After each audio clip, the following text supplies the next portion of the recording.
Now that we've been through all of the various setup options of the settings, the employees, the roster calendar, those are all designed to set up the process so that that automates your employees' attendance.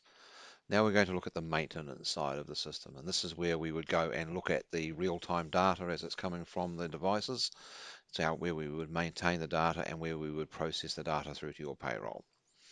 Under this process times menu, we have a couple of options. We have our daily times with two versions and our pay period with two versions.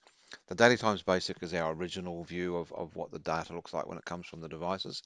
The daily times advanced is a new updated version of the view, and I will be basically focusing on that as opposed to the basic. So the basic will show me some employee details and lists, whereas the advanced shows me the same detail but in a different sort of format.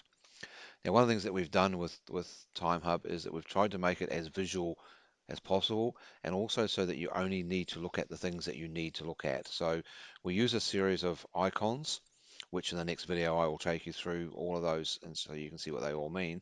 But these flags and icons indicate that something is different from normal. So by default, when you're looking at the daily times, when you first come into it, this view is only showing me employees who have one of these flags that are indicating something that we need to consider. If the employee has worked correctly and done as expected, they won't appear in this particular data set by default. So if I drill in here, you'll see here's my list of employees.